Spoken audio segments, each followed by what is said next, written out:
இன்று பெருந்தலைவர் திரு காமராஜ் அவர்களின் 124வது பிறந்த நாளில் இந்த கல்வி திருவிழா மிக சிறப்பாக நடைபெற்றுக் கொண்டு வருகிறது. இதில் நானும் உங்களோடு கலந்து கொண்டு பெரும் மகிழ்ச்சி கொள்கிறேன். நம் திரு காமராஜர் அவர்கள் இதே மண்ணில் பிறந்தார், இந்த பள்ளியில் கல்வி பயின்றார். ஆனால் நம் தமிழக மக்கள் அனைவரதும் மனதிலும் இன்றும் என்றும் நிலைத்து இருக்கிறார். அதற்கு காரணம் என்று கேட்டீர்கள் என்றால், அவர் செய்த நல்லாட்சி, நல்ல திட்டங்கள், மக்கள் நலன் கருதி அவர் செயல்பட்ட அனைத்து விஷயங்களிலும் மிக முக்கியமானது இந்த கல்வித்துறையாகும்.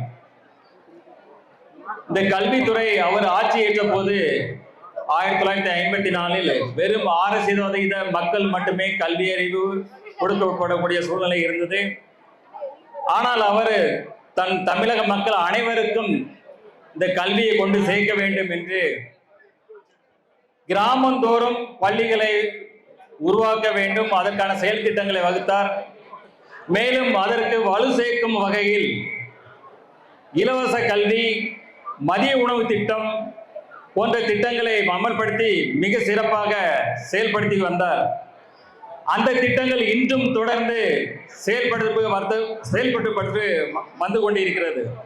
அந்த அளவுக்கு அவர் ஒரு தீர்க்க தரிசியாகவும் மக்கள் நலனில் பெரும் அக்கறையோடும் கல்விக்கு மிக முக்கியத்துவம் கொடுத்ததால தான் நம்ம அனைவராலும் கல்வி தந்தை என்று போற்றப்படுகிறார். இங்கு சில கல்வி துறையின் நிர்வாக தலைவர்களுடன் பேசிக் கொண்டிருந்த போது பல்வேறு கல்வி நிர்வாகிகள் தங்கள் தொழிலை விட்டுவிட்டு பள்ளி நிர்வாகத்திற்காக மிக தன்னை அர்ப்பணித்துக் கொண்டு 3000-4000 குழந்தைகள் படிக்கிற பள்ளிகளுக்கு தன்னால் சமூக சேவை ஆற்றி வருகிறார். அதில் எந்த ஒரு பிரதிபலனும் பாராமல் மக்கள் பள்ளியில் நல்லா படிக்க வேண்டும் என்ற ஒரே காரணத்திற்காக மிக சிறப்பாக செயல்பட்டு கொண்டிருக்கிறார்கள். அவர்களுக்கு இந்த நேரத்தில் என் மனமார்ந்த வாழ்த்துக்களை தெரிவித்துக் கொள்கிறேன்.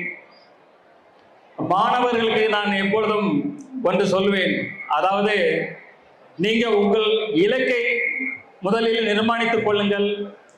அதை நோக்கி எத்தனை தடைகள், எத்தனை போராட்டங்கள் வந்தாலும் தொடர்ந்து பயணிங்கள். உங்கள் வாழ்க்கை வெற்றிகரமாக அமையும். இதுதான் கோட்பாடு, வெற்றிக்கான கோட்பாடு. இந்திய காமராஜர் பிறந்த நாள் விழாவில் மாணவ செல்வங்கள் அனைவரும் உறுதிமொழி எடுக்க வேண்டும். நம்முடைய இலக்கு என்ன என்பதை முதலில் தீர்மானித்துக் கொள்ளுங்கள். அதை நோக்கி வலிமையுடன் செல்லுங்கள். வெற்றி உங்களது. நன்றி, வணக்கம்.